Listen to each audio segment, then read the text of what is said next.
We can make the intro play. The Dave Hooker Show. A presentation of Off the Hook Sports. Objective insight, expertise, top guests. Available on YouTube, Apple, Spotify, and the Off the Hook Sports app. Download now for free. Also available on offthehooksports.com. I compute and obey. Now to Dave Hooker. Ready. Look at Caleb Calhoun. He's ready to go with a sports coat. I went with a button-up shirt, so must be another edition of the show as we try to look nice. Welcome to the program. We appreciate you being a part of it. Love your comments on the message board.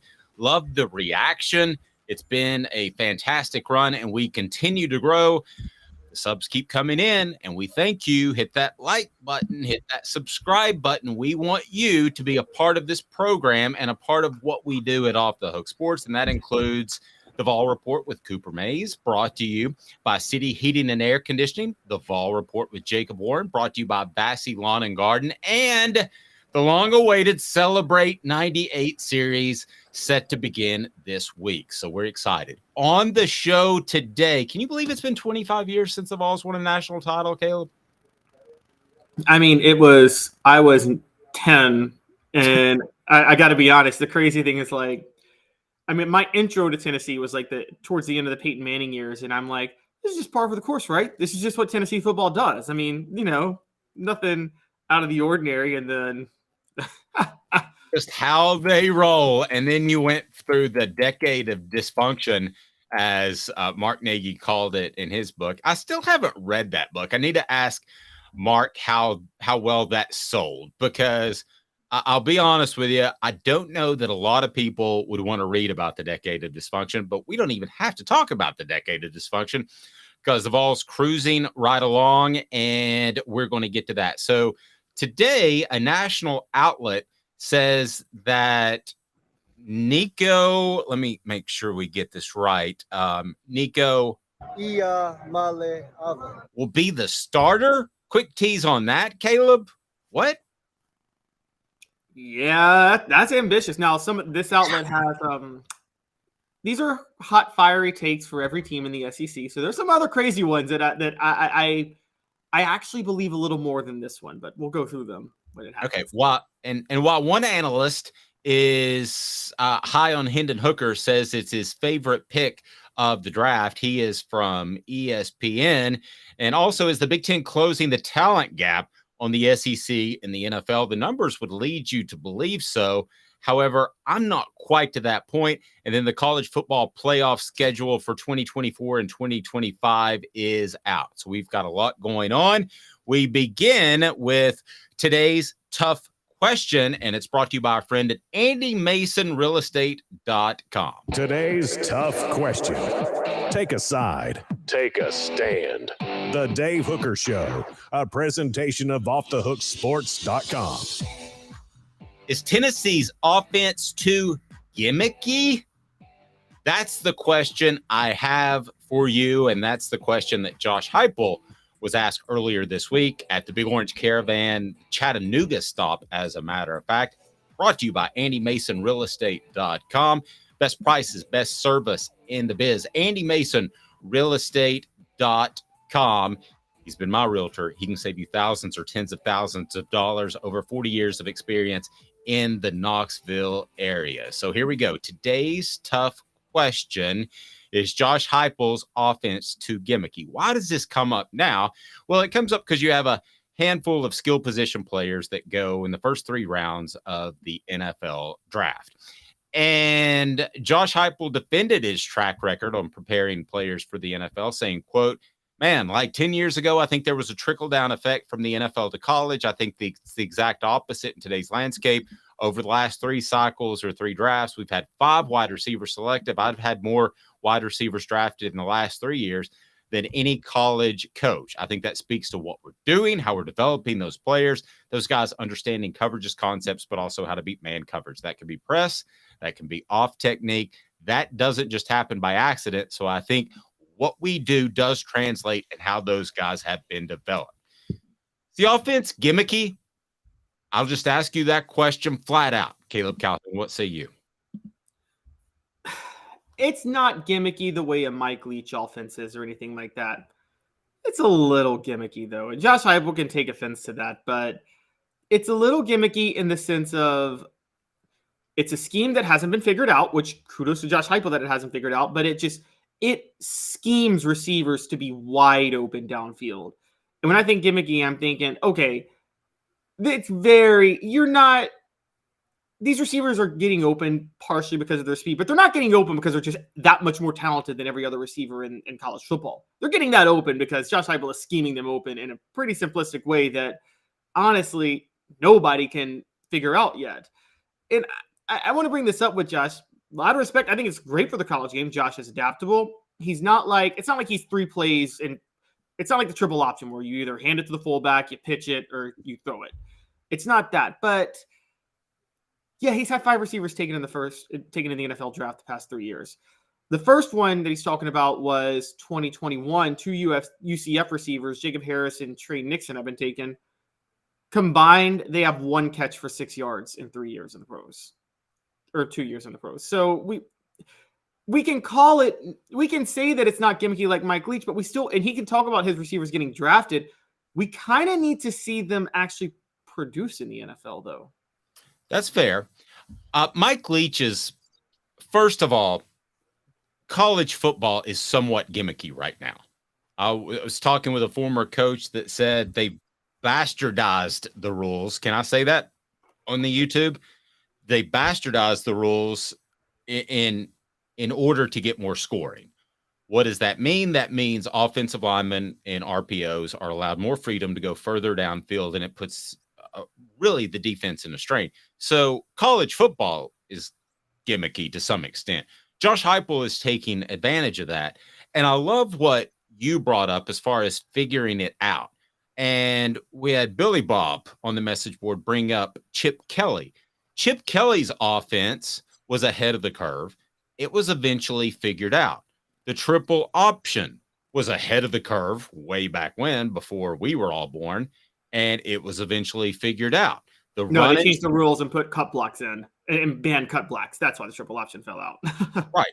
The run and shoot was, you could call it gimmicky. Eventually, we saw that it wasn't the answer to offensive woes. So is it gimmicky? No, I think it's taken advantage of some gimmicky rules in terms of offensive linemen, and it might not be figured out for a decade. All of the offenses that I mentioned, including Chip Kelly, they weren't figured out for double-digit years, Caleb. So even if it is, who cares? I mean, gimmicky almost sounds like a shot. Gimmicky, though, is about this close. And for you on our YouTube channel, I'm holding my forefinger and my thumb about an inch apart. Gimmicky is about that close to innovative.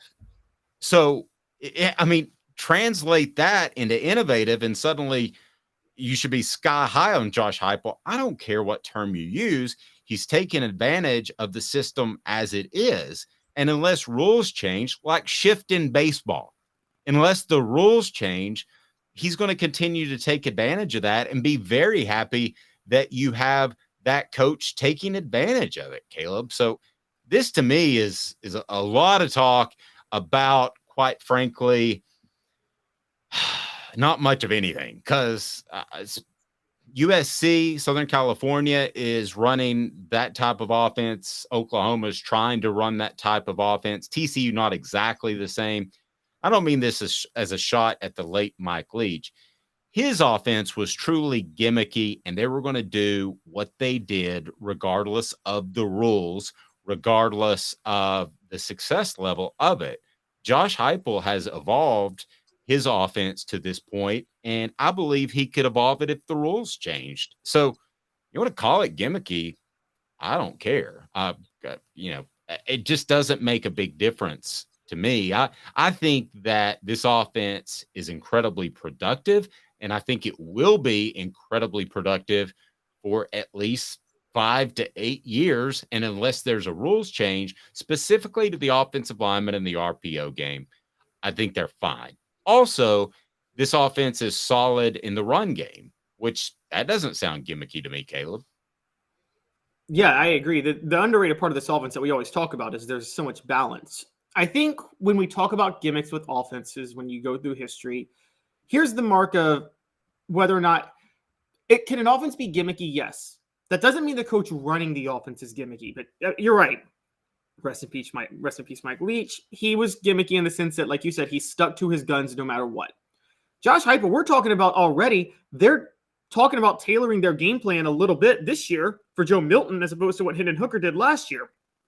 They changed up what they did in the Orange Bowl with Joe Milton versus what they were doing all year with Hendon Hooker. So they do tailor to their personnel, which makes it not as gimmicky. And the other mark of a great coach, I guess you should say, is when their offense is figured out, can they adapt? I just talked about how the cut block really, the ban on cut blocks really, no pun intended, cut the legs out from under the triple option. You know what Tom Osborne did? He adapted and still was able to run that thing for 15 to 20 years and win 3 national titles because he recruited the right players to do it. We talk about how John Chavis told you that everybody had figured out Steve Spurrier by 1999. You know what Spurrier did? He went to South Carolina, completely changed his offense, and had probably the best 10-year run any coach has ever had at South Carolina or ever will have at South Carolina. Sorry, Gamecock fans. No, I agree. John with a great point. So he posted the definition of gimmick. Gimmick is, so I'm going to change my stance just a little bit. The definition of gimmick, thank you, John, for the purpose of attracting attention and that has no other purpose or value. Of course it has purpose and value, John says. It does. So if I didn't know that was the exact definition of gimmick, but if that's the exact definition of gimmick, then I'm saying H to the double no, that it's not a gimmick. It's innovative. So my stance is firmly, absolutely not, given that definition. Again, we love the message board. Given that definition, which I didn't look up, no, it's absolutely not gimmicky. Well, given that definition, though, because I don't think we ever used it in that way, because given that definition, no offense is gimmicky because every coach runs an offense because they're trying to win. I mean, it's not like they're doing it for attention. Well, no, but he said for the purpose of attracting attention. So, yeah, I know. I don't think every coach runs an offense just to attract attention. I think every coach runs an offense because they're trying to win with that offense. Right. So by that definition, no offense is gimmicky because nobody's going out there to attract attention. That's something you would do in the XFL. Right. And the definition that he posted has no other purpose or value. Well, it has purpose to score. It has value, 11 games last year. The other thing that I found really interesting is in his quote, he talked about the trickle down and trickle up.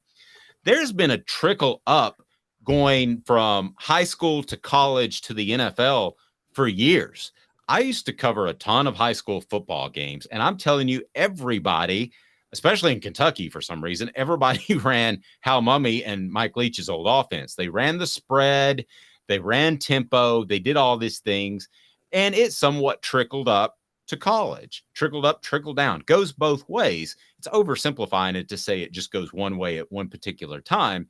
But Caleb, this is an offense that is somewhat run, at least by the Arizona Cardinals in the NFL. And this is, if you look at the NFL, they're the Philadelphia Eagles.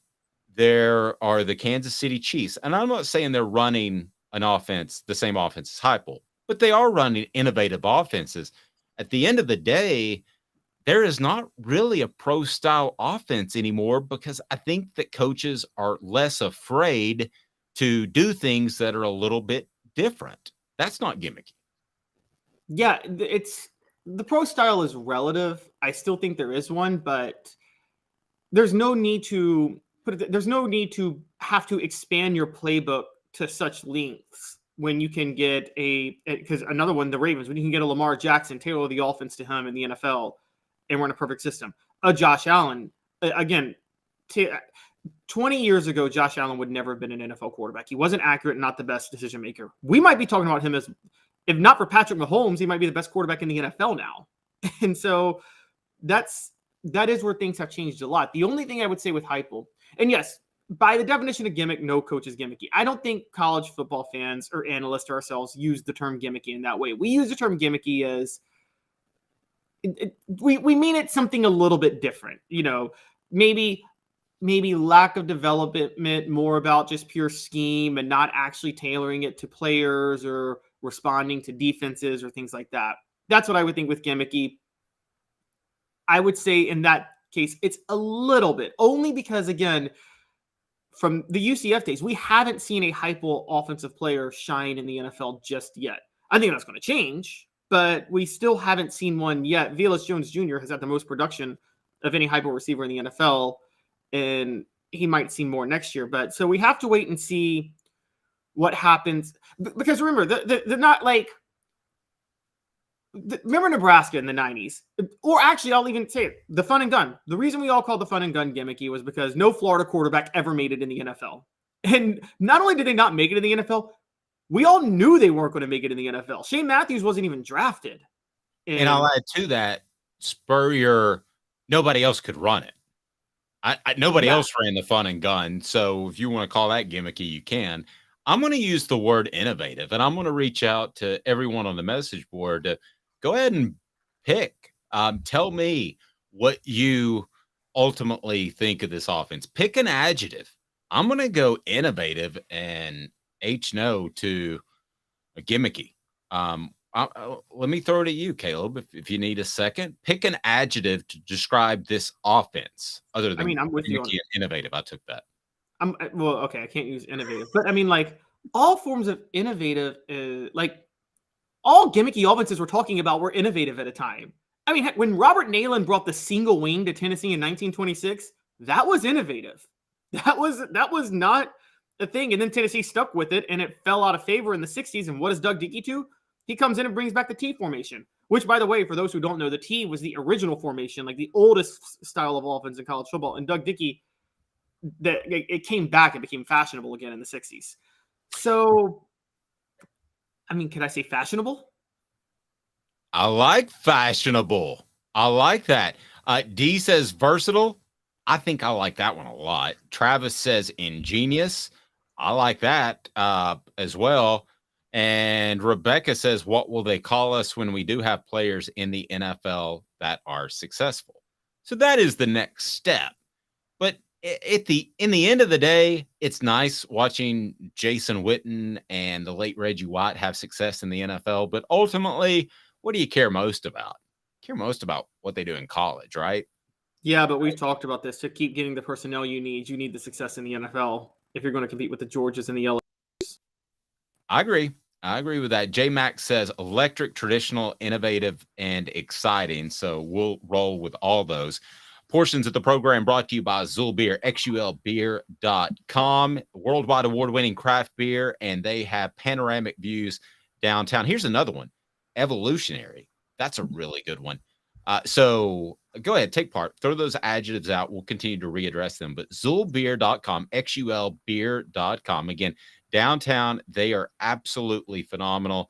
You will love it. So Matt Miller of ESPN named Hendon Hooker his favorite overall pick of the 2023 NFL draft.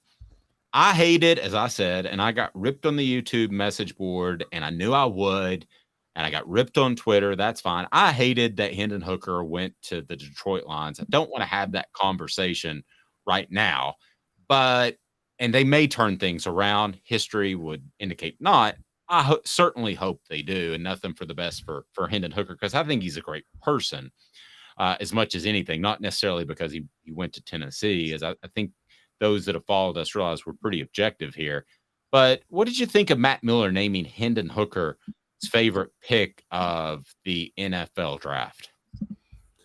I was shocked, but then I think of Matt Miller as probably somebody that there were two types of analysts out there. There was the Mel Kiper Jr. that doesn't do his research and just studies like, oh, any Heupel quarterback looks like this. And then there was the Matt Miller. And a lot of people were more like Matt Miller, including Pat McAfee, Josh Pate, giving a few shout outs here that basically we're talking about they were in love with the way Hendon Hooker played and thought that he was, honestly, outside of Bryce Young, had a case over any other quarterback in the draft. I think you and I were in that camp, right? Like outside of Bryce Young, Hendon Hooker had a case over any other quarterback.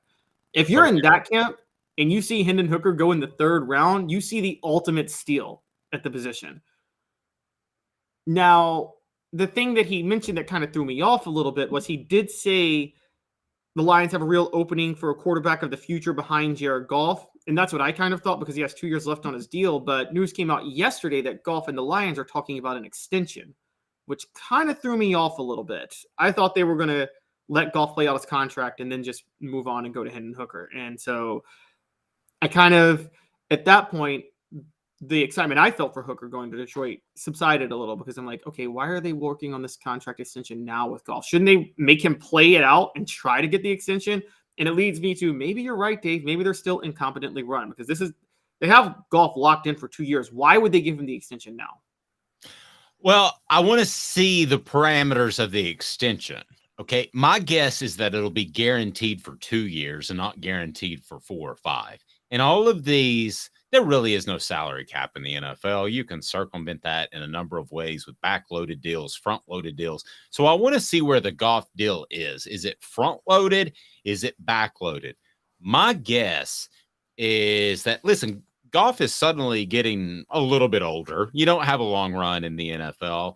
And he's suddenly a bit tarnished because you look at what the Rams were able to do without him. And I think he wants to get paid. So I think he'll want to get paid on a front end contract. And I really don't think it affects Hendon Hooker whatsoever. I really don't. Now, if they come out with a $240 million contract and 200's guaranteed, well, that's bad news. But I don't think that's going to happen. If so, you have to come back to me and say the Lions were the wrong organization, right? Oh, I will totally concede that if they give Jared Goff a $240 million deal, like absolutely I will. I mean, yeah, I'll be right there with you. Shockingly to me, though, he's outlasted Carson Wentz. They were the top 2 picks of that draft, and Jared Goff actually ended up being more effective. But I think that we'll have to see how this plays out. You're right. So what do you think are fair expectations for Hendon Hooker? Career this year? You're 1, 2, 3. What should his goals be? Well, Hendon Hooker's personal goal should be to win the job now because that's what a quarterback should always be thinking. I mean, you should never accept holding a clipboard. That doesn't mean you leave if you hold the clipboard, but you should always be trying to win the job, particularly in the NFL. Tom Brady did not sit there and say, I'll wait till Drew Bledsoe's contract is up. He's like, no, I'm going to beat out Drew Bledsoe. And the minute Bledsoe got hurt, Tom Brady came in and the rest is history. So that's where it should be. Now, in terms of what the reasonable expectations are, I think riding the bench this year. I mean, not even seeing the field because Hendon Hooker has a lot of things he's got to work on, including particularly footwork, some accuracy things over the middle. This is the Aaron Rodgers rookie year in Green Bay. They've got to retool a lot of Hendon Hooker's fundamentals. I think next year, which is the last year on Goff's contract, as of right now, see him be the regular backup, come in for certain plays. Goff will probably get hurt here and there, and Hooker comes in, takes snaps at different times, and you can see flashes in year 2. I think it's fair to expect him to be the starter by year 3. I've been pretty big on I think Hooker should be the starter by year 3. I'm going to tell you, I think reasonable expectations is he takes over the starting job in year 2.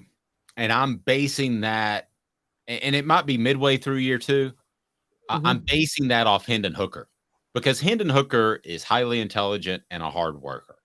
So he is going to exceed expectations. So for most individuals picked in the 3rd round, I would say you're absolutely right. 3rd round or later, NFL quarterback, there's not pressure financially to get you into the lineup. So year 3, fine. But I think with Hendon Hooker and his ability to adapt, remember, this is a guy that had accuracy issues this time last year, Caleb. His ability to adapt, I think it's reasonable to expect him to be the Lions starter by midway through the 2024 season. I don't think that's a reach. And Mr. Jones agrees with me, starts midseason week 9 or 10. No, I think he means this year. I would be very surprised if he starts this year, barring injury. Yeah, there's a lot of mechanical things Hooker needs to work on this year. As a matter of fact, I think for his sake, you don't want him starting this year. I mean, don't get me wrong. I think Hooker is probably, although I don't know. What do you think, Dave? I do think Hendon Hooker has the Peyton Manning level of maturity, whereas if he played horrible, he would be one of those people like Peyton Manning that could absorb the negativity that comes with playing horrible and use it to better himself. I think Hendon Hooker is that type of quarterback, but I still don't want to see his confidence wrecked too much playing this year. No, I mean, Peyton Manning set the record for most interceptions in a year, his rookie year. I don't think that you want to see Hendon Hooker go through that. What you do want to see is better vision without contacts and without glasses. Campbell, Cunningham, Taylor, and Hahn is phenomenal. I had LASIK. I have zero issues with my vision up close, far away. Campbell, Cunningham, Taylor, and Hahn, they've got the vision centers for your annual checkups, but they also can do fantastic work with LASIK and cataract surgery as well. I don't think it's, again, Campbell, Cunningham, Taylor, and Hahn, it's not a disappointment, Caleb, if Hendon Hooker is not a starter till year 3 whatsoever. So while I believe that he will at some point in year 2, which would be 2024, take over the starting job from Goff, I don't want this to be looked at as, a year and a half from now, somebody says, Dave, you said he would, so now he's a disappointment. It's not a disappointment if he runs out there at some point in year 3 as the starter. No, it's not a disappointment at all if he does that. I mean, I think that's the trajectory that he's on. I think that's Detroit's trajectory. Look, again, it's no secret that, it's no coincidence that Goff has a 2 years left on his deal, and they take a quarterback that we all agree is somewhat of a project. That's usually 2 to 3 years sitting on the bench waiting your turn to start. And so I think we'll have to see how it goes. I will say, if Hooker is inserted into the starting lineup midway through year 2 and he's ready to go, prepare for a Jalen Hurts type of splash. And I only say that because quarterbacks with this level of mobility, almost always their first year starting when they're inserted, how many times do they catch defensive coordinators off guard, and do they have a monstrous first year starting? Because mobile quarterbacks are oftentimes, in the NFL, they do get figured out. And I'm not saying Hooker is like a run first quarterback. He's not. I'm saying quarterbacks with that level of mobility, the mobility factor usually does get figured out, but it takes defensive coordinators a year. How many run first quarterbacks have had a splash, amazing first year and, never really replicated that after that? Here's the thing to watch with Hendon Hooker, and this is what they did with Jalen Hurts at Philadelphia. And I do not want to paint Hendon Hooker as a running quarterback, because he's not. Jalen Hurts was a pure running quarterback when he was in college and came to the NFL that could throw. Hendon Hooker is a thrower that can run. There's a big difference. So Hendon Hooker, you can utilize his running ability early in his career to move people around and to put the pressure on the defense, because you've got another ball carrier to keep track of. But that can evolve over time. And that's what they've done with Jalen Hurts. Jalen Hurts, and if you want to say at the Baltimore Ravens, oh gosh, his name suddenly escapes me. Quarterback. Lamar Jackson. Yeah, Lamar Jackson. They did the same thing with him. So he came out and he was initially a runner, and then he has turned into a very good passer. They could do that with him. The NFL is better equipped to handle running backs than they have been at any point in its history. So I think as long as they approach this the right way, the best case scenario is that he doesn't play at all as a rookie, like Caleb said. I agree with that. Let's get some things worked out. Let's get him used to the NFL game. You don't have to play right away. If Goff goes down, you have to run him out there. But in year 2, you could have an approach where you base a lot on his running ability, and then you adapt it to more of a passing attack. Caleb Calhoun is telling me that the Big Ten is closing the talent gap on the SEC. That may be a big what the H coming up. But first, let me tell you a little something about Vassy Lawn and Garden. We'll be back in 2 minutes. To own the more that owns every job, then get to Vassy Lawn and Garden in Cleveland and get you a Toro. I'm David Vassy, here to talk to you about Toro. With a Toro Zero Turn, you'll get more out of every minute and you'll reach the finish line faster. At Vassy's, we like to say, no matter if you're mowing 3 acres a week or 11 lawns a day, homeowners and business owners alike find confidence in equipment they can trust from top to bottom. Vassy Lawn and Garden, Highway 60 North in Cleveland. Man alive, it's worth the drive. Hi, Mike Davis here with City Heating and Air, reminding you to always dare to compare. Our team provides quality local heating and air service, installation, and maintenance across East Tennessee. We use only the best equipment like American Standard heating and air conditioning for your residential, new construction, or commercial needs. Honesty, dependability, and customer satisfaction have been the cornerstones of our business since 1961. City Heat and Air. There's your bear.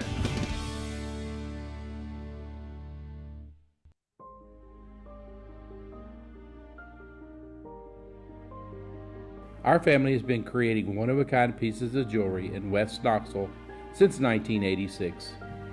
Each piece is a combination of unique processes that bring your idea to life. Every day in our shop, a truly special item with a story all its own is being manufactured in our facility, bringing the history and family sentiment into a whole new generation of life. We're grateful that you chose us to be Knoxville's best jeweler, a title that we value and respect. Because to me, being a jeweler and owning a jewelry store are not the same thing. I'm Rick Terry. I'm a jeweler, and we want to be your jeweler. Kingston Pike and Campbell Station Road in the heart of Farragut, and downtown on Gay Street right next to the Tennessee Theater. With all that sun, sand, and salt water, the beach is a very relaxing place. Unless you wear contacts. Ow! Open your eyes to the best the beach has to offer with LASIK vision correction from Campbell Cunningham Laser Center. Ah. What's up, everybody? This is University of Tennessee tight end Jacob Warren, proud to announce that I'll be working with Craven Wings again this season. And I want you to give your all and try my signature sauce, Sauce 87, at either of the Craven Wings 2 locations, Chapman Highway in Seymour and South North Shore Drive at the Markets of Choteau. When you're craving wings, it's gotta be Craven Wings. Online at cravenwings.com.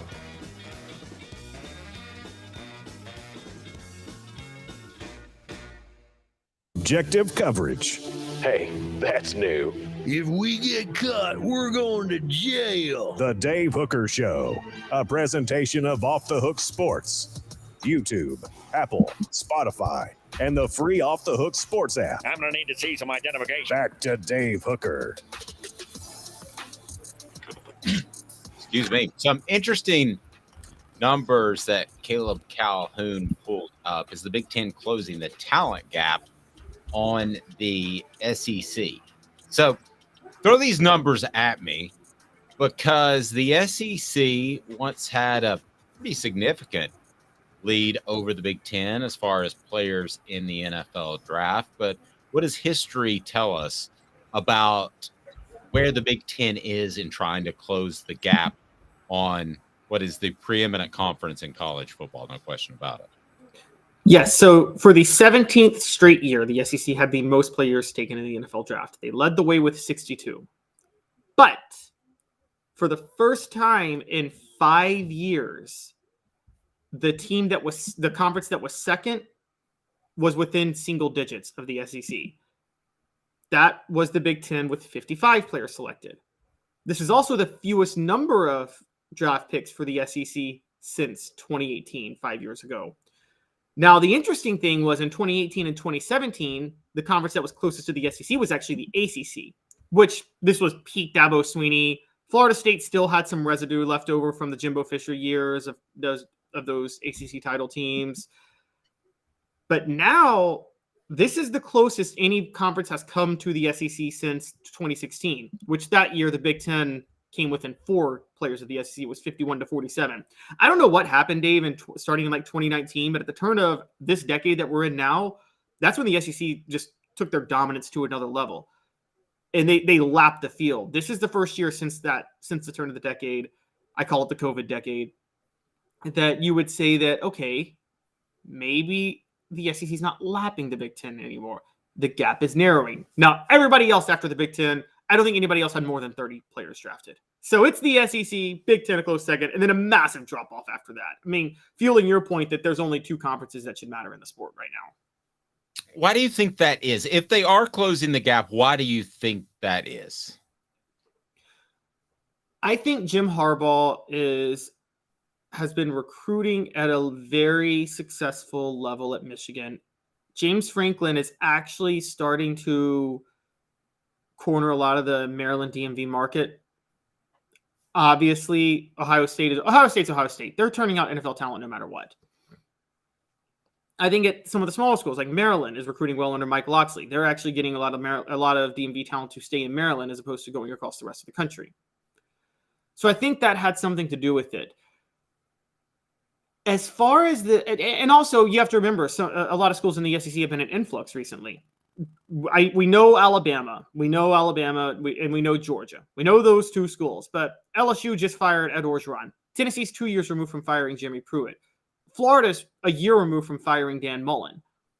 So there were a lot of programs that Auburn is 2 years removed from firing Gus Malzahn, and then just fired Brian Harsin. So I think there's been less stability among a lot of the SEC powerhouse programs in recent years than there has been among the three top dogs in the Big Ten, which is Michigan, Ohio State, Penn State. All three of those programs have had a pretty healthy level of stability ever since Jim Harbaugh and James Franklin came into the league. And so I think that's why that is. I think James Franklin is a big part of it because he had ties into the SEC. And I don't have the numbers in front of me, but I think that his ties into the SEC has helped him recruit. I should say Southeast. His recruiting ties has helped him recruit in the Southeast. But should anybody be worried if you want to point to the game that Ohio State probably should have won in the Peach Bowl? Georgia beat them 42-41 and had to hold on. I look at that game and I don't want to point to one game as setting the standard. I think that's more of an aberration. I think that Georgia showed up flat. I don't know how you show up flat, but I think they were overly competent in that game. How much do you place on that particular game as the Big Ten has closed the gap, if at all? Not much, because I never thought there was too much of a gap between Ohio State and the top teams in the SEC with the talent level they recruit. I've always felt that if there was one SEC caliber team in the Big Ten, it's Ohio State, because they have a little LSU thing going where they're in a state that's top 5 in the country in NFL talent, and they're the only top dog in that state. Y'all can say Cincinnati now becoming Power 5. Don't make me laugh. Does anybody think a kid in Ohio is choosing Cincinnati over Ohio State? No, if I were to argue against your LSU comparison, I would say that Penn State and Michigan are so close and they get into Ohio a lot. You could say the same thing. Again, I've said it, but you could say the same thing about LSU with Texas or Ole Miss or Mississippi State, but it's just not the same. I've covered recruiting. You're going to have to take my word for it. The kids that want to go to LSU or the kids that LSU wants go to LSU in the state of Louisiana. They just do. That's why Jansen Jackson, going way back, was an absolute stunner when Lane Kiffin pulled him out of Louisiana. We now know there may be some backstories about that. So, Which has to do with many Louisiana kids. I've read about this. Apparently, they don't have any family that's ever left that state. Whereas kids in Ohio, kids in California, particularly kids of African-American descent, we talk about the Great Migration, they naturally don't have their whole families from Ohio or California. Louisiana kids, a lot of times, whole families from there. Yeah. I mean, the bottom line is with LSU, more than any other state, and I've said this before, you're going to keep those kids. So if the SEC is an A+, what is the Big Ten? And I think we would agree, right, that the SEC is an A+ based off what they've done over the past decade plus? Yeah, what they've done over the past 20 years. Okay. An A+. It's been great for them. Hasn't been great for college football. Probably. So the SEC is an A+. What is the Big Ten? I'll ask you that. Craft Treats, go to crafttreats.com. Use the promo code Off the Hook. Again, Off the Hook, get 20% off the Chill Pills or any of their fine products. With the Chill Pills, they've got CBD in them that will help with your dog's digestive issues. They'll help with arthritis. They'll help with all kinds of issues, including anxiety. The yip yips. We got July 4th coming up. Fireworks go off. Yip yip. That's my dog. Crafttreats.com. Use the promo code Off the Hook. The promo code Off the Hook at crafttreats.com. You'll be glad you did. So if the SEC is an A+, what's the Big Ten? This year, I would actually say it was an A-, but right now I'd still say B+ overall, because you got to do it more than 1 year. I think they're going to. I got to be honest, but I'd say B+. I think the Big Ten is a little top heavy. I will say this: the Big Ten East may be tougher than either division in the SEC. I mean, there's a very good argument that the Big Ten, top to bottom. Yes, top to bottom. I mean, I would say there's a very strong argument that the Big Ten East is tougher than either division in the SEC. The Big Ten is not as tough as the SEC, though. I would say this for people saying, should the SEC be worried or anything like that? If you are worried about the future of college football, and I don't care whether or not you want what Dave wants, which is the 140-50 super team conference, or you want what I want, which is still more equitable distribution of teams across the country. Guys, it hasn't been good for the sport for the SEC to be this dominant. It's been good for the SEC. It's been great for the SEC, and it's been a lot of fun. I'm not denying the SEC is the most dominant conference and laps everybody else, but it has not been good for the sport. It's not, even if you're an SEC homer, you used to enjoy watching those late night Pac-12 games, feeling like there was some meaning behind those games 10 years ago. There's no meaning behind those games anymore. Who watches one of those games and cares anymore? Caleb, I love you and respect you, but I 100% disagree. I think the SEC has been the New England Patriots of college football. That wasn't good for the NFL. I think that was. You had a team to root against for. You either rooted for the Patriots because you're a bandwagon fan, or you grew up watching them, or for whatever reason, or you're from New England, or John Pennington of the Sports Source, he was a Stanley Morgan fan from Tennessee. You've got your reasons, or you were a bandwagon guy. And to root against someone, to me, is passion. I sure as heck wanted to see them lose the Super Bowl and not finish the season undefeated. That was one of my favorite Super Bowls of all time. So I think that you've got fans out there in the Big Ten that love it. If Ohio State would have beat Georgia, they'd have been like, yeah, got you. And that would have been something. But Caleb, I don't think that I disagree with you. I think it's awesome to have a villain, and the SEC is the villain. Yeah, but the SEC is a okay, you would be right if like one team was a villain, like Alabama, because people do root against Alabama a lot. Alabama's been pretty close. Yes, Alabama as a villain is fun. But here's the problem is that, okay, in the NFL, yes, you're rooting for the Patriots to lose, but you still have a favorite team. So, okay, you're a Cowboy fan. You know, it's funny to say, but no matter what NFL team you root for, there is like hope on the horizon that you could win the Super Bowl one day. Like you actually have a relevant NFL, every NFL team, there's hope on the horizon somewhere. The problem with what's happened with the SEC is not that they're the villain. It's not the dominance or the dynasty. It's that they've consolidated. They've been so dominant, and the recruiting in the South is so much better than everywhere in the country. The football in the South is so much better than everywhere in the country. And the college football playoff and the expanded playoff actually more nationalizes it and more exposes how dominant the SEC is. It's funny that the other conferences wanted the playoff because it's doing the exact opposite of what they wanted. But it's actually rendered college football irrelevant to a lot of fan bases that somewhat had hope. I mean, I can tell you this right now. I don't know if Oregon fans are going to care as much about college football in the future. Oregon's never going to be able to compete with the SEC. I don't care how exciting they are as a program. They will never compete with the SEC. But they don't care like SEC fans already. They cared enough. They don't care like SEC fans already because they know, unlike SEC fans, that their team never has a chance.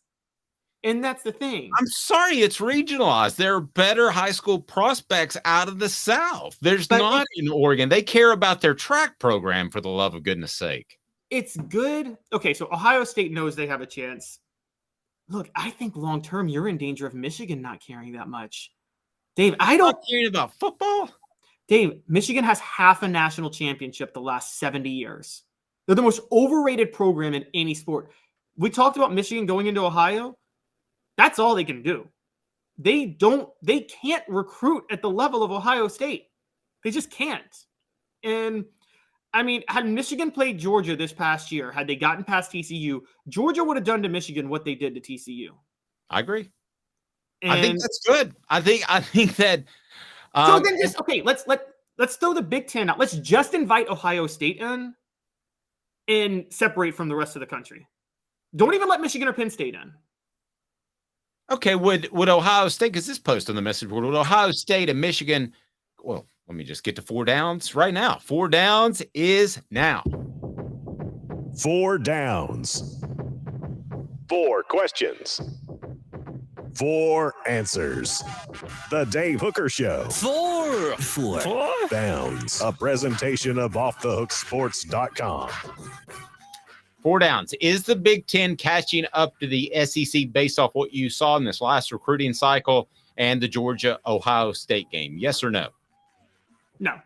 I think it's more about stability that the Big Ten is having right now versus the SEC had a lot of influx of coaches the last couple of years.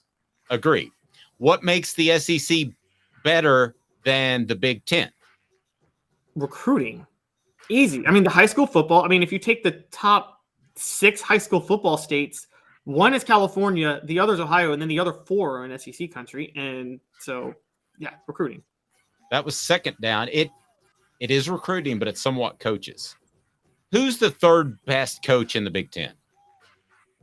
I'll give you. I mean, Ryan Day, Harbaugh, are those 1 and 2 based off results? Who's 3? I don't think Ryan Day is the top 5 coach in the Big Ten. Well, but based off what he's done, you have to give it to him. I don't do that. I never do that. I've never been one to do that because you and I could do that at Ohio State. It's an easy job. I agree. So who's the third best coach in the Big Ten? Okay, third best. Let's look at this. Well, now that he's there, I'm going Luke Fickell at Wisconsin. Okay. Okay, who's the third best coach in the SEC? There's Nick Saban, Kirby Smart, Brian Kelly. Brian Kelly. You think Josh Heupel over Brian Kelly? Coin flip. I like Brian Kelly a lot like you. Coin flip, I would take either over Luke Fickell. Yeah, I would too. I mean, so coaching is the secondary, but it is recruiting. You're right, but coaching is not far behind. Third down. Will the Big Ten ever catch the SEC? I think I know your answer is probably no. No, mainly because the Big Ten, have you noticed the Big Ten got caught flat-footed with NIL? Not one of the Big Ten programs is top 5 in NIL initiatives, which threw me off. All right. Most importantly, fourth down, this is a possession down. How would Ohio State do if they were suddenly in the SEC? They would do what, I mean, on a 20-year scale, they would do what Alabama, Georgia, or LSU does. Now, I don't mean like Alabama 6 national titles, not Alabama. Let me take that back. Okay. On a 20-year scale, they would do what Georgia or LSU does. A couple of national titles, few conference titles. I mean, Ohio State is on that level as a program.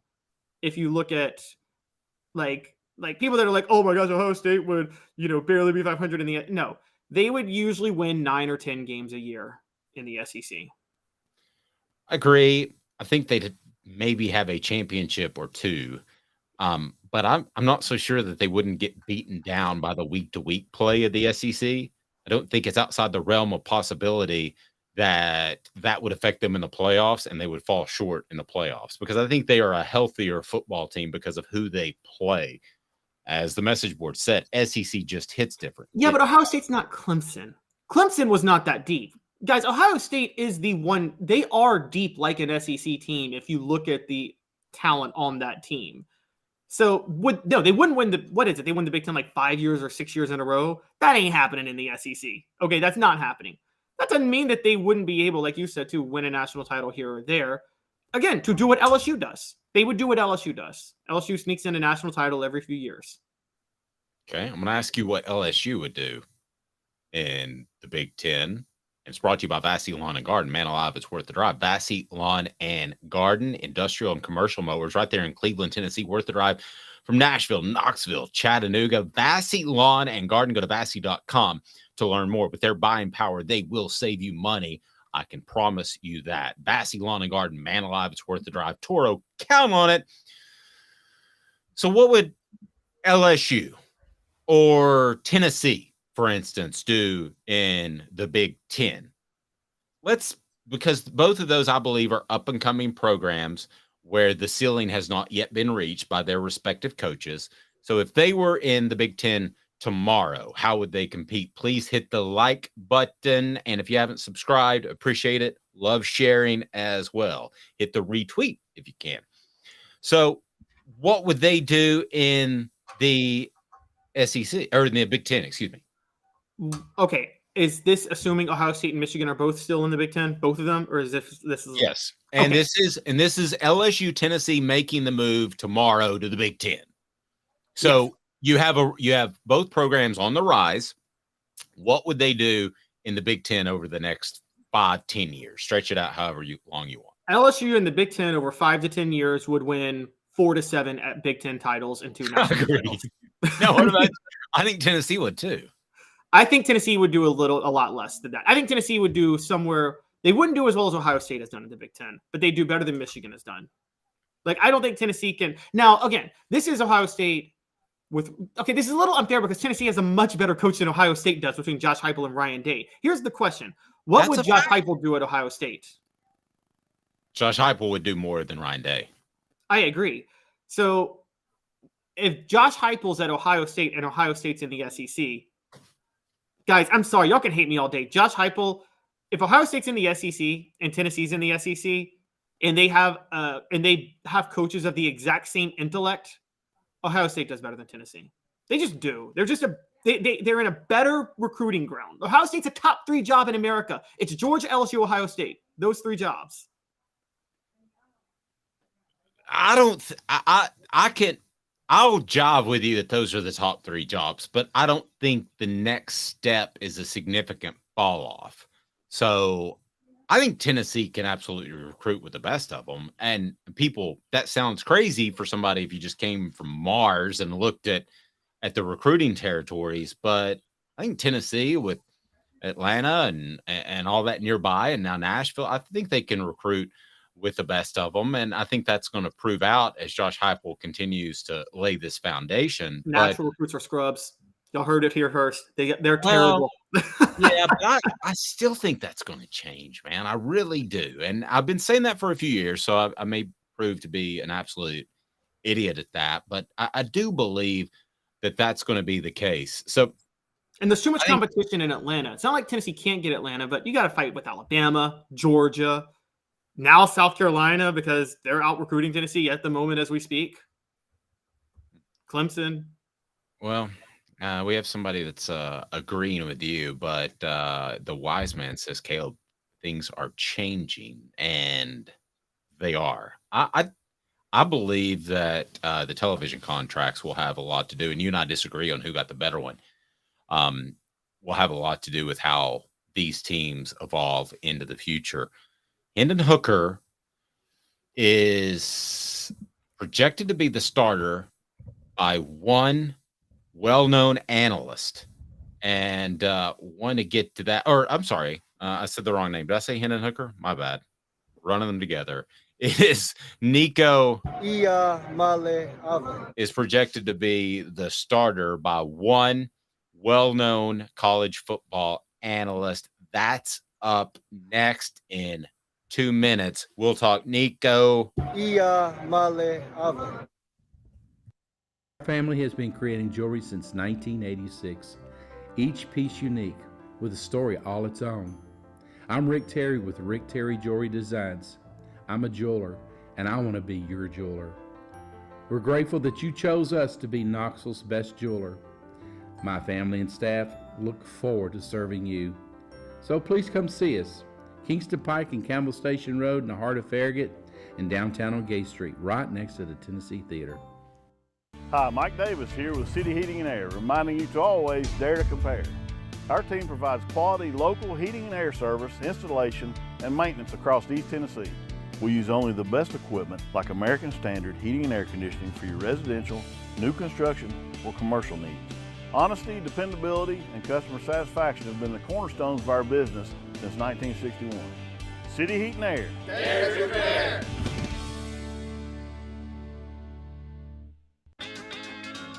Craven Wings has the cleanest, healthiest wings in town. We pride ourselves on our slogan, always fresh, never frozen. Come try us and discover the difference yourself. New location now open at the Markets at Choto. With all that sun, sand, and salt water, the beach is a very relaxing place. Unless you wear contacts. Ow! Open your eyes to the best the beach has to offer with LASIK vision correction from Campbell Cunningham Laser Center. Do you want to own the more that owns every job? Then get to Vassy Lawn and Garden in Cleveland and get you a Toro. I'm David Vassy, here to talk to you about Toro. With a Toro Zero Turn, you'll get more out of every minute and you'll reach the finish line faster. At Bassey's, we like to say, no matter if you're mowing 3 acres a week or 11 lawns a day, homeowners and business owners alike find confidence in equipment they can trust from top to bottom. Bassey Lawn and Garden, Highway 60 North in Cleveland. Man alive, it's worth the drive. Objective coverage. Hey, that's new. If we get caught, we're going to jail. The Dave Hooker Show, a presentation of Off the Hook Sports. YouTube, Apple, Spotify, and the free Off the Hook Sports app. I'm going to need to see some identification. Back to Dave Hooker.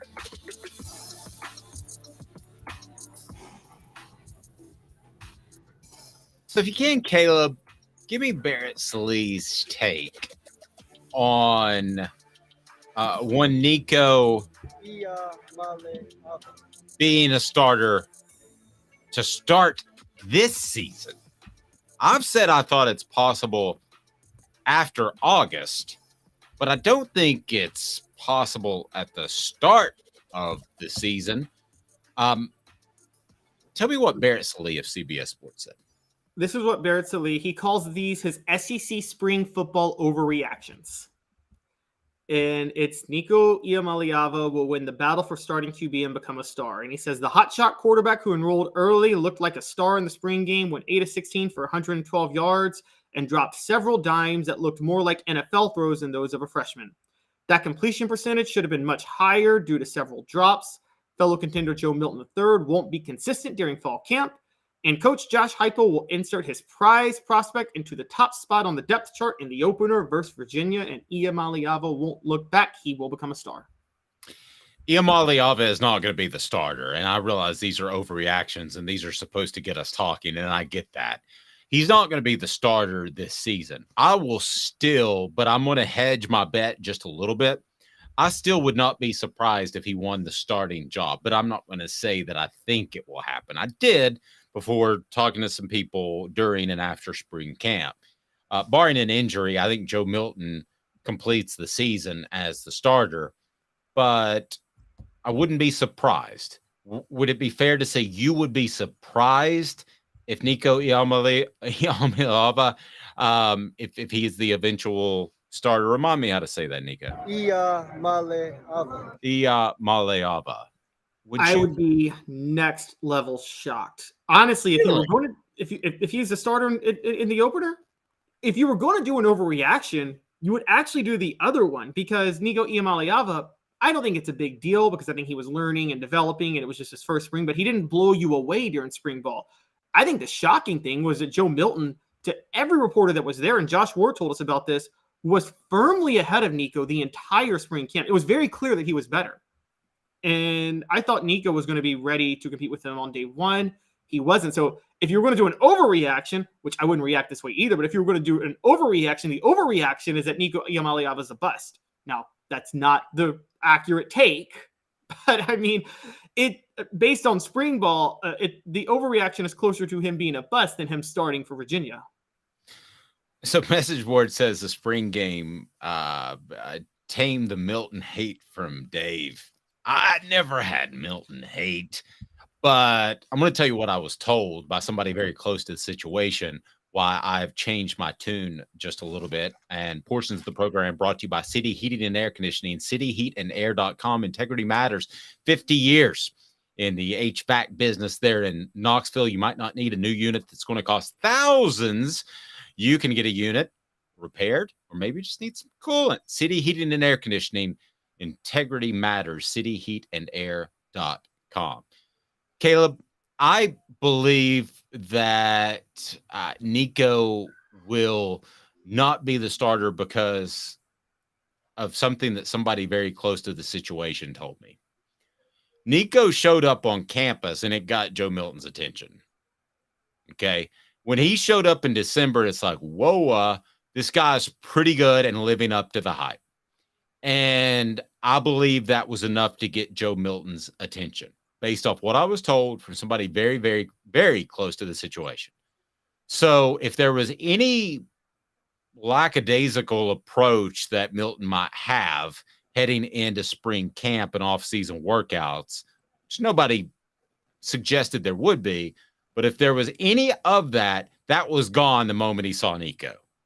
And that was also gone the moment he saw Anthony Richardson go with the 3rd pick in the NFL draft, and he can mimic that.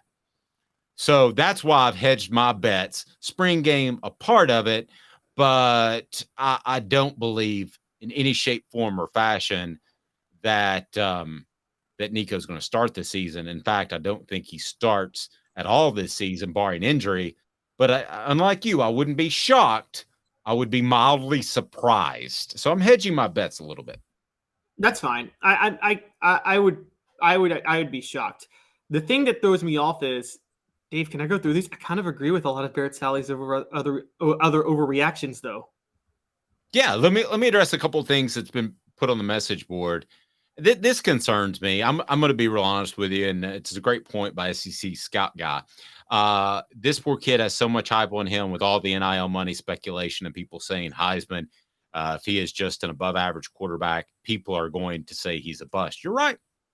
If he's Joshua Dobbs, it's going to be a disappointment, and that is completely unfair. No, it's not. Great quarterbacks live up to that hype. Peyton Manning was a 4-year Heisman favorite when he arrived at Tennessee. Didn't win it. No one says he was a bust. And then he was the number 1 draft pick and expected to live up to that. No one had more pressure than Peyton Manning as a quarterback. Okay, so to the message board, if he mimics Joshua Dobbs' career, are you happy with that? Oh, wait, that's a different question. We were talking about whether or not it's unfair to him that he has to live up to, that he has these expectations. Well, it's unfair if he's looked at as a disappointment and he has Joshua Dobbs' career. No, it's not. I think it is. It's not. It is. It's not. Joshua Dobbs was a 3-star and, for the record, had a pretty good career. But Joshua Dobbs, we're not considering. Joshua Dobbs you have to make a case for him as a top 5 quarterback in Tennessee history. Nico had better be a top 5 quarterback in Tennessee football history when he's done. Top 5 quarterback in Tennessee history. Is he a disappointment if he's not a top 5 quarterback in Tennessee football history? Yes. I think that's unfair. No, it's not. I think top 10. I'll give you top 10. And are you a Ia Ma believer?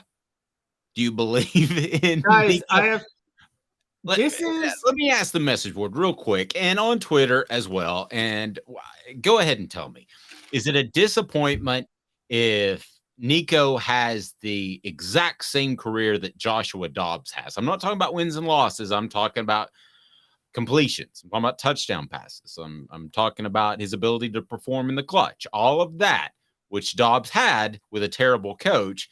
So you would think he would have an upside that would be even better.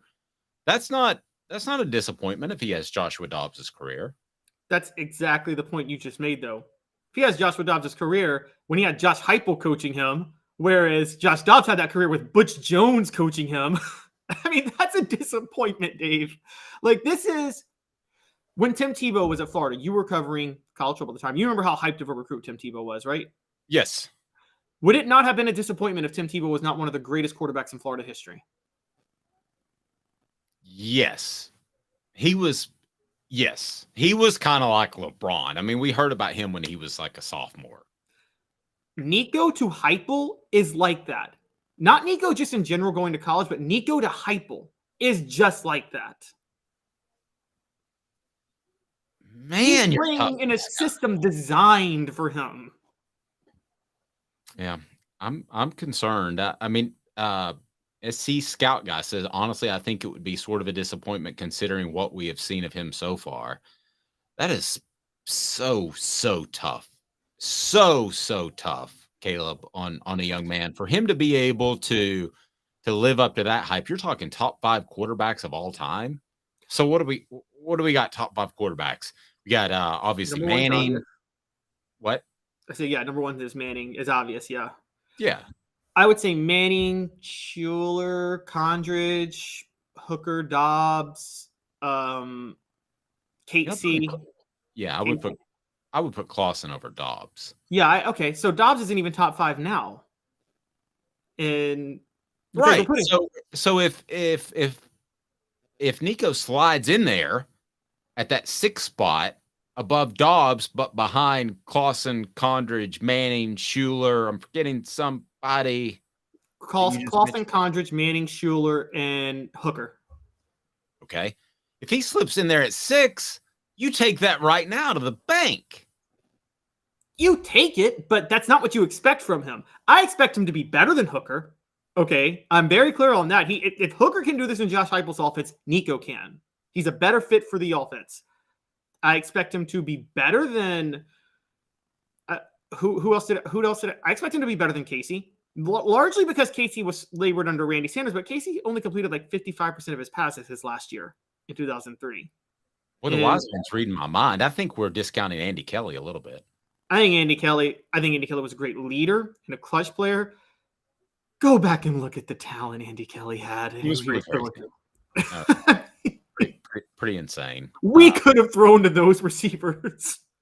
Click that like button. Be a part of the program. If you haven't subscribed, please do that. SC Scout Guy again says, and I love the fact that we've got, we're considered a Tennessee program, but we're SEC is the bottom line. And I love the fact that we get listeners and viewers from other schools.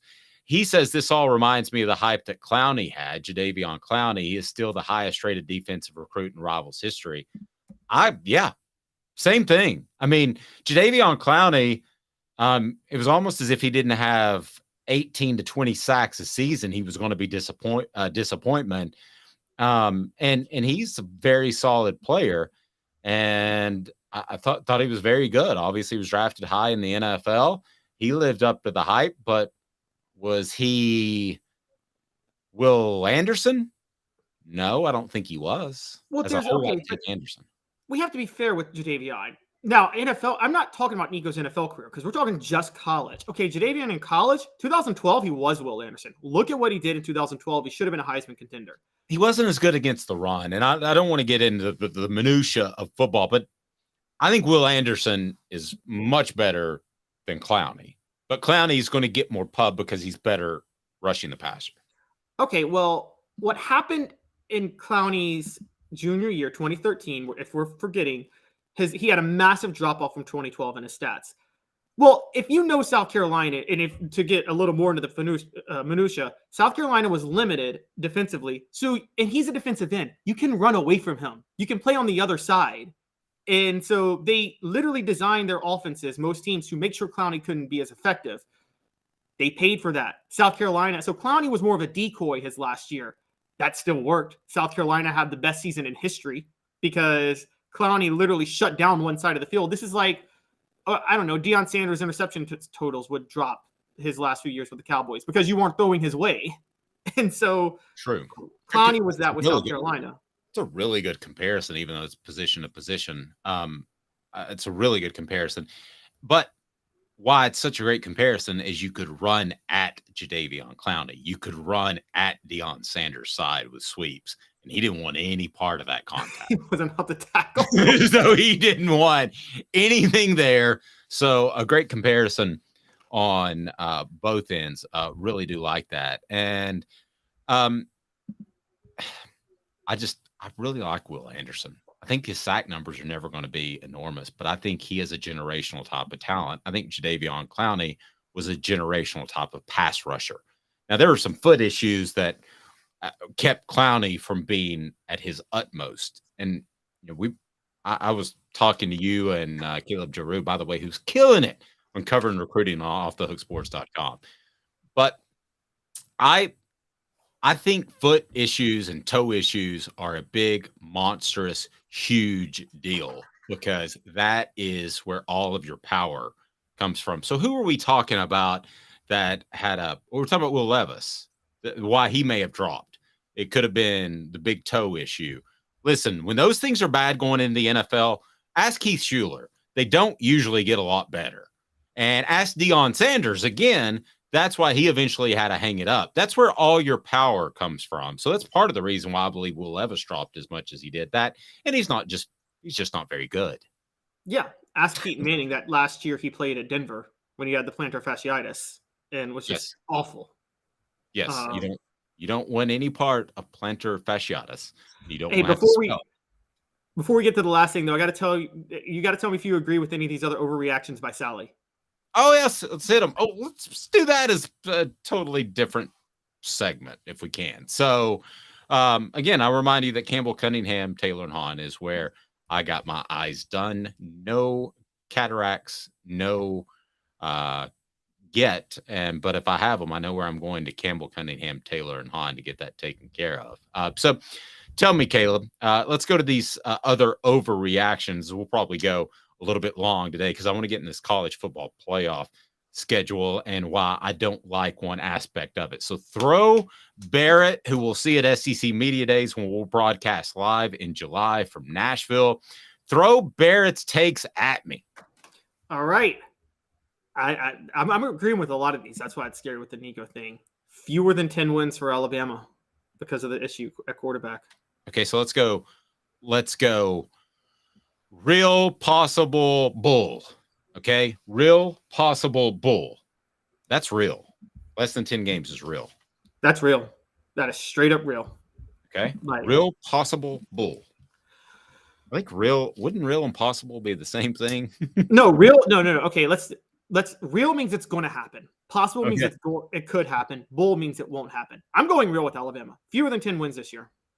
Okay, I go real. All right, what else we got from Barrett?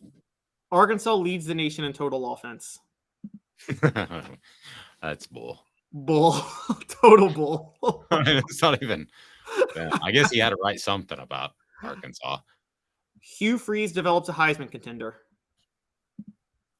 Contender? I think that's real. Heading into the contender for this year or heading into the 2024 season? This year. I mean, he's not going to contend. Nobody's going to contend for the Heisman this year, but I think heading into 20. Now, I will say or possible. I'm going to go bull. I'm going to go possible. I'm going to go possible just because Hugh Freeze is mine. Billy Napier proves he's not the answer. That's very real. That's real. Bulldogs dynasty for at least a year appears to end. They don't win the national title this year. Real. I'm with you. Real. Kentucky. Devin Leary proves he's a top 10 pick. That is the quarterback that they picked up from NC State. Possible. Bull. And it'll be further proven bull because Will Levis will be so horrible for the Titans this year that people will be scared of any Kentucky quarterback ever again. Okay, what else you got? I remind everybody, please hit that like button. Thumbs up. What do you got? All right, Barrett's reading my mind. Y'all think I'm the homer. LSU wins the national title. This year, that is bull. This year, it's possible. Okay. And I might be leaning to real, but I won't get there yet, guys. I'm not going to go there yet.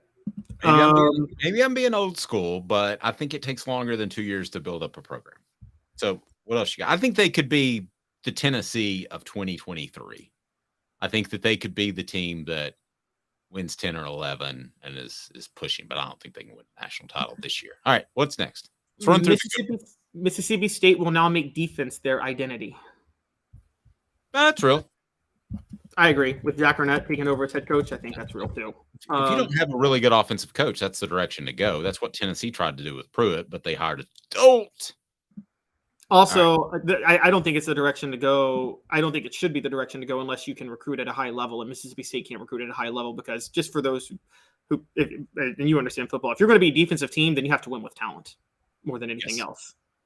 Okay, great. So here we go. Missouri wide receiver Luther Burden III wins the Biletnikoff. Bull. Total bull. Yeah. Okay. What's next? The Rebels will come undone because they don't have their quarterback situation figured out.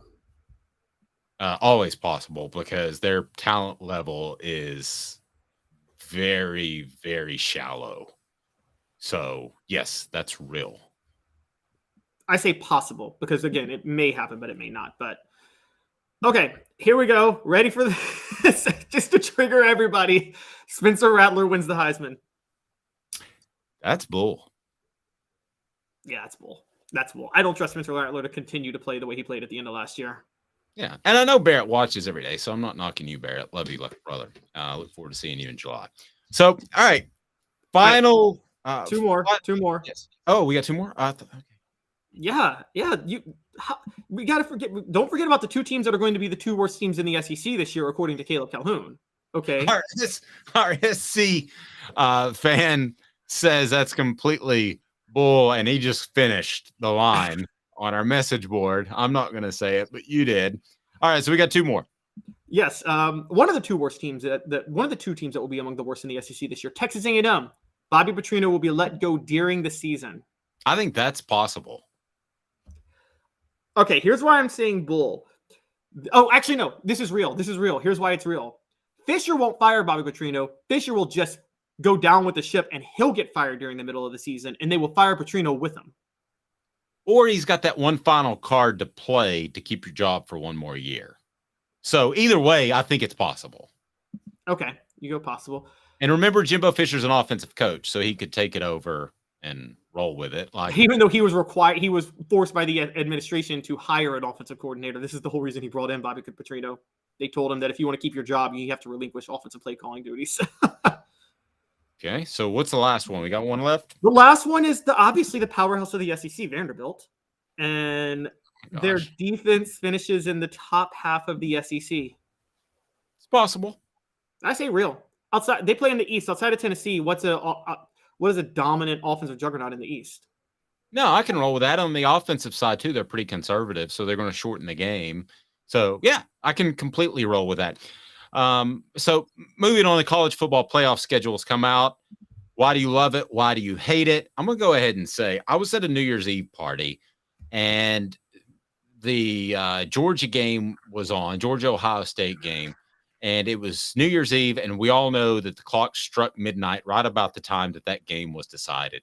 Stop having the stupid game on New Year's Eve, because by nature of our society, half the people don't care, because most, no offense to you, Rebecca, most are not big-time college football. Most females are not big-time college football fans.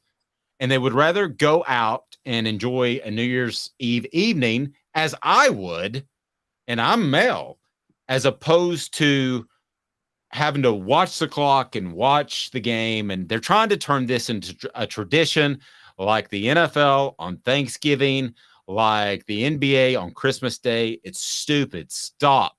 Don't do that. Otherwise, I'm fine with the college football playoff schedule. Dave, we're going to break. I'm okay with one New Year's Eve game. Now, I'm with you with the two. The two is annoying. No. But the one, it's not going to end at midnight. It'll end around 9:30, 10, as long as you do it at like 7 o'clock, 10, or maybe 7 to 10:30 time, and then you can enjoy it. I gotta be honest, I kind of disagree with you on this, because New Year's Eve, look, the tradition of college football, you're right. It's Thanksgiving for the NFL. It's New Year's Day for college football. We all agree with that. But there was always, remember back in the day before the college football playoff, before the build up to the epic New Year's Day games, there was always that one New Year's Eve game that you wanted to watch. There was always that one thrilling New Year's Eve game. It used to be the Fiesta Bowl in the 70s and the 80s. It became the Peach Bowl later. I mean, it was a nice build up, like just one game. So they're saying, okay, one game for New Year's Eve, 3 for New Year's Day. Guys, New Year's Day bowl games are back. New Year's Day football's back. This is the best part of it. No, but here's the thing. It could be even more back, but we're trying to protect these bowl games. So put one of the bowl games on New Year's Eve and put both of the semifinals on January the 1st. At one point, Tennessee... quarterfinals, because the semifinals are actually now... Quarterfinals, yes. Yes. So at one point, I can remember covering Tennessee in the Peach Bowl, and there was no media availability on January the 1st, and I think they played on the 2nd. Oh, so I remember that. That was Clausen's last game. Yeah, so I got done with my work on Friday, drove home just so I could watch New Year's Day bowl games back to back to back, and we smoked a bunch of meat, and we had the smoker running with my friends and my wife back in Knoxville. And then I drove back on the 2nd to go cover the game, because January 1st meant that much to me. It would mean that much again if they put the quarterfinal games on January the 1st. Make it a tradition like it once was. New Year's Eve is absolutely stupid. Well, wait, 3 of the 4 quarterfinal games are on January the 1st. Go ahead and make it 4 of 4. Yeah, but they don't want any, here's the thing they don't want. They don't want any games running at the same time for these playoff games. So if you can't feasibly have 4 games in a day that they don't overlap. So what your argument would be, and I'm receptive to this, rather than make it New Year's Eve, have 1 game play on January the 2nd. That's cool. Yeah, primetime game. That way, a primetime game, it doesn't matter if it's a Sunday, a Monday, or what day it is. Okay, I could get with that. And then the December, make all these random New Year's Day games that we kind of like that are prestigious bowls but not part of the playoff. Make all those on December the 31st. So it's like if it's your team, you can watch it, and if not, you can just casually have it on and not really care. And then set New Year's Day aside specifically for the playoff games. You agree with me on that? No other games, just those playoff games on New Year's Day. That makes New Year's Day epic and legendary, to quote Barney from How I Met Your Mother. I can roll with that. And I don't want to know if you watched How I Met Your Mother, because that's a bad show. I did like How I Met Your Mother. I'm not going to lie. Okay, but we actually have to bring up the dates for everybody, because I think there's a lot of things they did right for this. For those who don't know, the first round games will be played at campus sites and will take place Friday, December the 20th and Saturday, December the 21st. That's 2 weeks after the conference championship games. 1 week after the Army-Navy game, which does not deserve its own day. But yes, it does. Yes, it does. So we're not taking a 56-day break as we did one year, or it was like 46 days or something stupid between the championship week and the championship game. The conference championship week and then the actual championship game. I'm all good for that. Bingo, bango. Actually meaningful football in December for college, finally. Like, I think you and I have both had a problem with the fact that the college football just concedes the month of December, just gives it up, basically, which is stupid. I love that. Yeah. I love that change. So then, what else we got? The quarterfinals. So those are going to play. Here's the other question for you. Those are going to be played at campus sites. Do you agree with that, or do you like neutral sites? Love campus sites. I love the bye and campus sites because it's reason to go out and play hard in the final week of the season and not just say, hey, this is essentially week 17, 18 of the NFL. Totally with you on that. My question, the only drawback, and I want to know what you think. Now, this doesn't apply. They do this on Thanksgiving and it doesn't seem to matter, but a lot of schools will be out and students will be home during December 20th and 21st. Do you think that'll have any impact, or do you think it doesn't matter because it's a playoff game and people will drive up for it? I don't think it matters. I can't think of a single school that could be in the running that they wouldn't pack a stadium for. True. And imagine how epic it would be if, like, your last day of school is that Friday and then you got a playoff game that night. Yeah. Use your student loan money to get a hotel room. Like me, I used my student loan money to buy a $4,000 television. I remember it was $4,500. I didn't know I could get a student loan because I was fortunate enough to get some financial benefits going to school. And I realized I could get a student loan my last semester, and it was $5,200. I remember it. And they actually gave me the check, and I was like, holy Hannah. And I immediately went and bought a $4,500 television. And it was 250 pounds because it was the glass tube. It was a Mitsubishi. That's what you need to do with your student loan money, is you need to get a hotel and stay around campus because they kick you out of the dorms, and you need to watch your team play in the quarterfinals.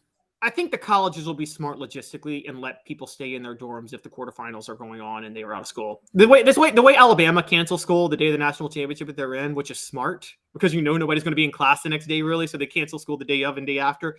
I think the smart thing for colleges is just to say if our college is in the quarterfinals or in that first round and they're hosting a game, we'll allow you to stay on campus in the dorm until the day after. They're not going to do that. Sounds good. Okay, so the next round of games is New Year's Eve, New Year's Day, and that's where you get to the New Year's 6 bowls. All 6 bowls: rose, sugar, cotton, orange, fiesta, and peach. How the Peach Bowl got to be part of these other 5 legendary bowls, I don't know. I still think that's the greatest finesse of all time. Cash money. I mean, the Peach Bowl has a lot of clout. Has some big time money people on their board. Big. Oh, I believe that. That's how they turned Atlanta into the college football hub more than any other. I think the SEC office might move to Atlanta at one point. J-Mac said, according to last year's hypothetical playoff scenario, Tennessee would have played Kansas State, and that would have been in Neyland. Is that right? Do we know that off the top of our heads? And then They you would have played the 11 seed because they would have been the number 6 seed. Yeah. While Caleb's looking, so that's correct. While Caleb's looking, or he did look that up. So yeah, that's absolutely correct. So for those that hung with us till the end, we appreciate it. Hit the like button, subscribe. But we've got a special little giveaway we want to do. So as it turns out, we want to celebrate Hendon Hooker going in the draft. And we've got some Hooker shirts that, yes, that's my last name too. And we've got those available. So I'm going to say the first 3 people that post on the message board tomorrow, once the show starts, all you got to do is post, "I want a shirt." And then I will reach out to you and we will give you my email and we'll hook you up with a Hooker shirt.